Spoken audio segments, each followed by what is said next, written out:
I'm eating the same way I always have. I'm doing more cardio than ever. I'm working out. And my belly is bigger than it's been in my entire adult life. Why what worked at 30 stops working now? Now, that is the hormone, not you. So, 1 month your sleep, skin, mood, everything is great. The next month you're waking up at 3 a.m. soaked in sweat with a stomach that looks like 4 months pregnant. Women walk through this phase with almost zero good information. Detox teas, hormone balancing powders, and seed cycling, cortisol cocktails, and a whole lot of shake programs. A lot of it actually makes the problem worse. Strength training is the biggest single lever you have, but with that, there's also the can definitely improve fat burning capacity.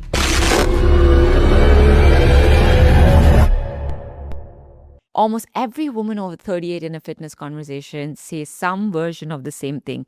I'm eating the same way I always have. I'm doing more cardio than ever. I'm working out. And my belly is bigger than it's been in my entire adult life. Well, she's not lying. She's not failing. And she is not going crazy. Even though by the time she's saying this out loud, she spent a year behind being told she is. Now, a whole generation of women walked through this phase with almost zero good information. And like my mother, she has zero information on perimenopause or menopause. And even as of 10 years ago, we were still clueless. But what we got instead was a wellness industry that, spoke about detox teas, hormone balancing powders, and seed cycling, cortisol cocktails, and a whole lot of shake programs that really just cost a lot of money, but none of it really worked. It was temporary. And a lot of it actually makes the problem worse. And today is something different because we're going to walk through why a perimenopausal belly is biologically very different from the belly we had at 30, right? The wellness lies you can actually stop wasting your money on and time, and what the evidence actually says works, and why the playbook you ran in your 30s has quietly stopped working in your 40s. Yes. So let's start with why the perimenopause belly fat is biologically different. Okay. It's very important to understand that. Now, perimenopause, as you know, usually can start somewhere in your mid 30s, mid 40s, most often anytime after 35, 36. And it can actually run for 10 years before you reach menopause. And a lot of women actually also think that menopause is a switch that flips at 50. No. It is slow. Sometimes also a messy decade for some of us. And the body changes that come with it are not really subtle. So the first thing to understand is that estrogen in perimenopause doesn't just decline in a smooth, predictable line. It fluctuates wildly. Some weeks it spikes higher than it ever did in your reproductive years. Some weeks it crashes. Now that volatility is exactly what makes the symptoms so random. So 1 month your sleep, skin, mood, everything is great. The next month you're waking up at 3 a.m. soaked in sweat with a stomach that looks like 4 months pregnant. So much bloat. And you have not changed a single thing about how you eat or train, right? Now that is the hormone, not you. The second piece is that, one that hits hard is the fat distribution. So estrogen at higher level parks fat around the hips and thighs, what we also call subcutaneous, the soft stuff under the skin. Now, when estrogen drops and fluctuates, that body shifts the storage to the abdomen as visceral fat. So now visceral fat wraps around your organs and it behaves, like a different tissue.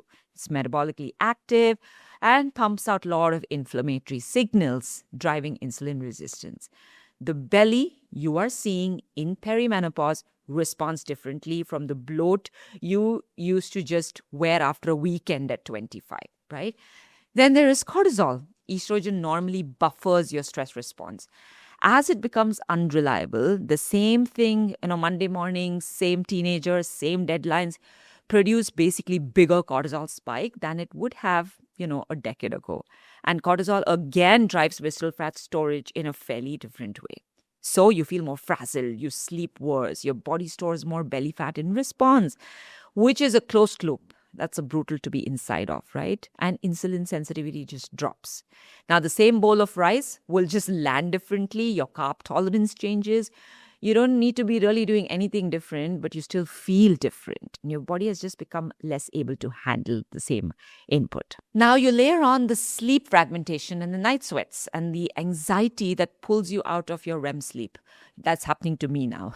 And you have a body running on broken recovery. None of this is moral failure. It is biology doing exactly what it was designed to do at this stage of life, which is precisely why the playbook needs to change. Before we get to what works, let's actually just talk about what does not work so that you really don't fall for any of that, right? Like we can call it the wellness lies. So, if you've been on social media, especially in maybe in the last few years, you've been sold so many of these detox stuff, right?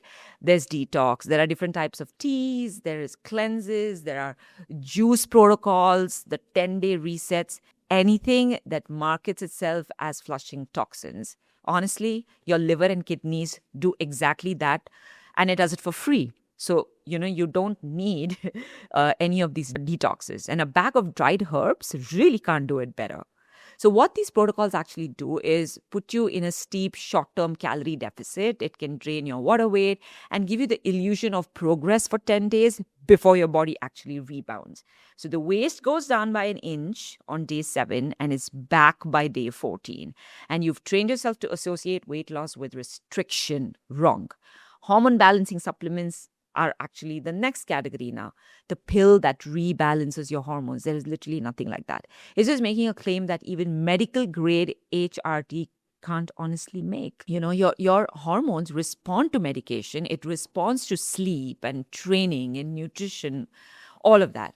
But a capsule with mixed herbs is not going to override the fact that your ovaries are stepping back from production. That's normal. Then there is seed cycling, right? I mean, I did that too, right?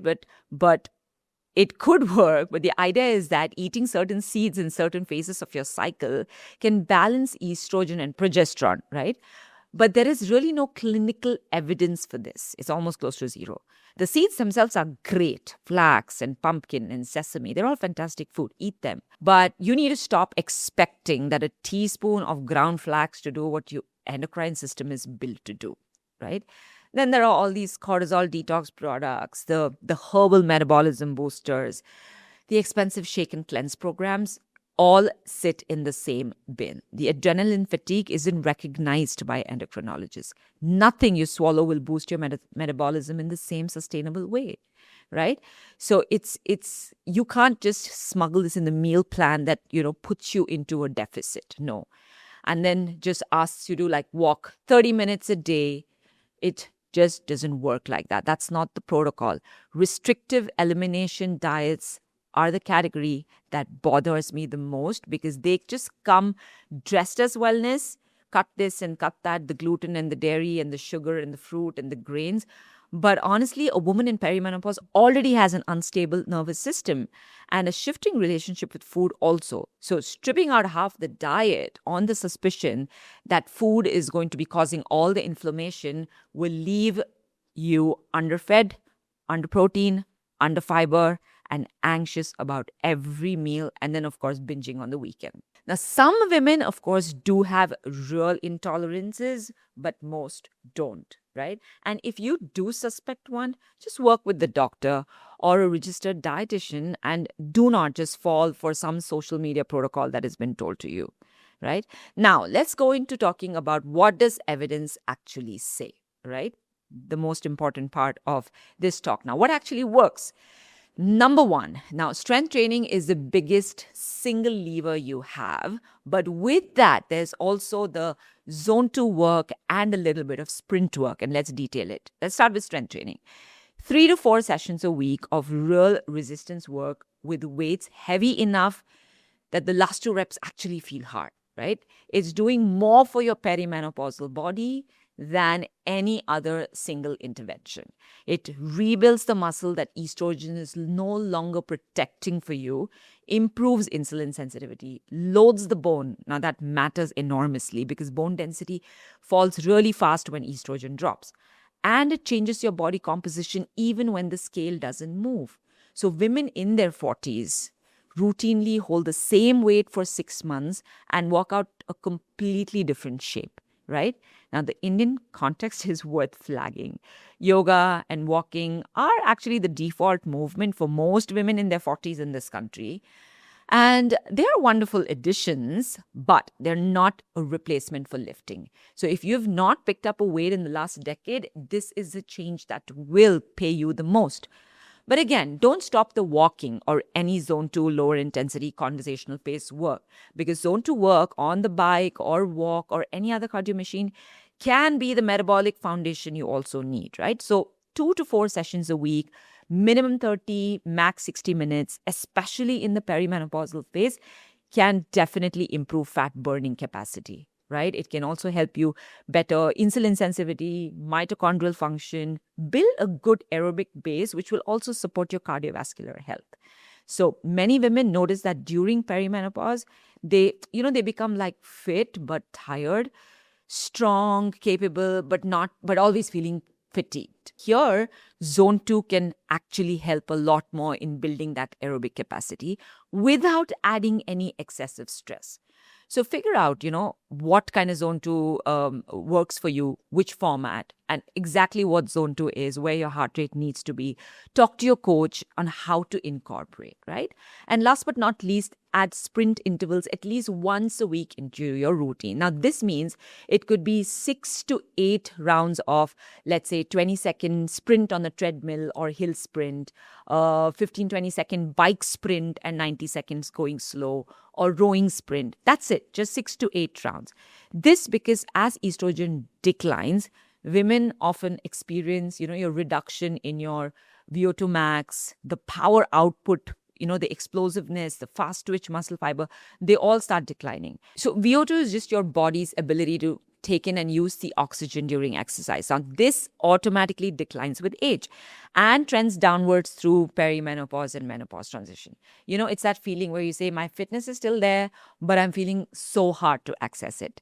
Then there's power. The explosiveness, the speed is one of the first physical qualities we lose also as we age. The speed, the neuromuscular efficiency, all of it can be significantly impacted as you are also losing, the fast twitch muscle fibers along with your muscle mass. So sprint intervals will actually help you retain a lot of this. Now, we are going to give you a cheat sheet that can help you kind of build a routine based on this. The second lever is food, nutrition. Now, I'm going to start with fiber and protein. Yeah, I said fiber before protein. And fiber may be one of the most underappreciated tools for managing perimenopausal symptoms and body composition. So let's talk about protein and then I'll go into the fiber right now. Protein, which is criminally undereaten by women in this country. Now, the target is at least minimum of 1 gram per kg of your body weight. Of course, you can go up to 1.5 to 2 as well per kg of body weight, but during perimenopause, but it also depends on your activity levels and etc. Like, for example, a 60 kg woman can definitely take a minimum of 60 grams, but can actually even go up to 120, every day. All right, not just one day.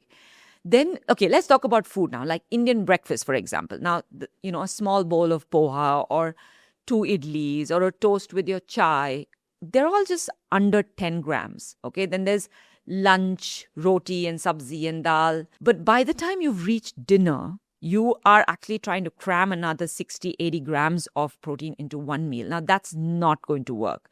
The pattern really matters. So aim for like 25, 30 grams of protein just in breakfast. So a lot of that decision is done right there. I actually do about 40 grams just in my breakfast through, my Greek yogurt, protein shake, nuts and seeds and etc. So the more you plan your meals, the easier it's going to be to ensure you have your protein stacked up in every single meal. Then there is fiber. Now, fiber is honestly the quiet hero. I've really changed my fiber as well in the last couple of years and it's worked wonderful. It's often, overshadowed by protein, but fiber matters a whole lot more in this phase, in the perimenopausal phase, right? When estrogen is fluctuating wildly, fiber helps the body eliminate excess estrogen metabolites through the digestive tract, right? And that helps reducing their reabsorption. So a healthy, regular bowel movement is one of the body's main pathways for hormone clearance, which is why. So, and fiber also improves, blood sugar control, reduced sugar spikes. It slows the digestion, reduces your cravings, controls energy crash. This is particularly important for managing your abdomen fat accumulation. And I can't, you know, insist or emphasize on this more because the gut microbiome really plays a direct role in how estrogen is processed and excreted. So anything from 25 to 30 grams of fiber a day, ideally from food, supports gut health and helps the body metabolize estrogen well. So, which means now, like protein in every meal, you need your vegetables at every meal. Try and add the legumes daily, the handful of nuts and seeds, the fruit, one or two can do wonders. And you can actually track it for 2, 3 days and see you'll be surprised, how short you've been falling all this while. And as estrogen declines, your LDL cholesterol often rises. So soluble fiber, found in oats, flax, chia, legumes, fruits, etc., can actually help you lower your LDL cholesterol. And that'll, of course, support your cardiovascular health. And that becomes increasingly important during and after menopause. Now, the last lever, most important, sleep. It's a lever women in perimenopause are losing involuntarily. You cannot fully outtrain poor sleep, of course. That you have your night sweats, the 3 a.m. wakings, they're all real. And there's only so much you can do to fix it on your own. Stuff like, you can keep the bedroom cold, you can cut alcohol back because it really absolutely worsens night sweats, and fragment sleep even with 1 glass of wine. You can actually get good morning sunlight on your face within an hour of waking. That actually really helps. Stop scrolling in bed. Train to do some breath work, which is what I'm going to soon learn also. And then just find a way somehow to get in that sleep, right? Because if sleep is really broken, everything is disrupted. So if it's really bad, you need to talk to a doctor, because this is also the conversation that opens the HRT door. Hormone replacement therapy. Yes, a conversation that's been hijacked by 20 years of just bad data, right? HRT taken under medical supervision is one of the most studied options women in perimenopause have. The 2002 Women's Health Initiative scare, which made a whole generation of doctors actually stop prescribing it. And now that has been substantially walked back, by the way, right? And for many women, HRT can meaningfully help with night sweats, sleep, mood, brain fog, bone density, and yes, of course, in the end, also body composition. And it has real considerations and contraindications. Maybe it's, isn't for everyone, but it deserves a real conversation with a doctor who understands the current evidence. And if your doctor honestly brushes it off, you should really find another one. Because I do know of people who've done HRT and they have a great quality life. So yes, so you are allowed to ask, and then that actually brings us to the hardest part of the whole conversation, the honest reckoning. Why what worked at 30 stops working now? Now, the first thing to understand is that aggressive restriction backfires harder now than it ever did. At 25, you could cut calories to 1,200, do an hour of cardio, and the scale would obey. But at 45, I'm living it. The same protocol raises cortisol unnecessarily, breaks your sleep, just eats into the muscle you can't afford to lose anymore. And of course, in the end, stalls your fat loss. So your body in perimenopause reads a steep deficit as a threat. So it'll hold on to the belly fat specifically, because belly fat is basically its survival reserve. But a smaller, slower deficit, say 300 calories or something, below maintenance, that can actually work at this stage, right? And the second thing is also that recovery just becomes longer. The 24-hour bounce back you used to get from a hard session is actually gone. You are going to feel a heavy leg day for like 3 days after, sometimes even 4. And this is really the reality of training in a body with shifting hormones, slightly bad quality sleep, and slightly lower repair process, right? Now, train hard on the days you can, walk on the days you can't. Stop measuring yourself against, the 28-year-old version of you. Forget everyone else, who could lift 5 days a week, run a half marathon on the 6th probably. Now, you also cannot outtrain poor sleep in this decade. After about 6 broken nights in a row, your body composition stops responding to training. Cortisol stays elevated, insulin sensitivity drops, cravings will get bigger, and finally the timeline. So, real body composition change in perimenopause actually takes 3 to 6 months to really start showing in the mirror, and a full year to actually land properly, not 6 weeks. The wellness industry has just trained women to expect a full body recomp in 28 days, which is not happening. And honestly, your body is not failing. Just because you don't look different at week 8, it's not failing. It's doing work underneath the surface that you'll see, at month 4 or 5. So take photos every 2 weeks, in the same light. Measure your waist with it, with the measuring tape. Track your lifts, track, your sleep. The scale will be the last thing to tell you the truth, and sometimes it never will. And one last thing, your body in perimenopause has not betrayed you. I'm in it and I can, talk for everybody or most women. It is doing what biology asks it to do at this stage. Okay. So lift thrice a week to start with, eat that fiber, eat that protein, get the sleep you can get, and move daily but not punishingly, right? And talk to a real doctor if needed. The women I know who came through this decade strongest did not do it by just doing random stuff, right? They did it first by understanding and embracing this phase, okay? Then by getting under a barbell, eating like an adult, and being patient with a body that's going through the biggest hormonal shift of its life. You are allowed to be exhausted by this conversation, but you're not allowed to give up on the body that's still carrying you. It is still listening, so train like it is.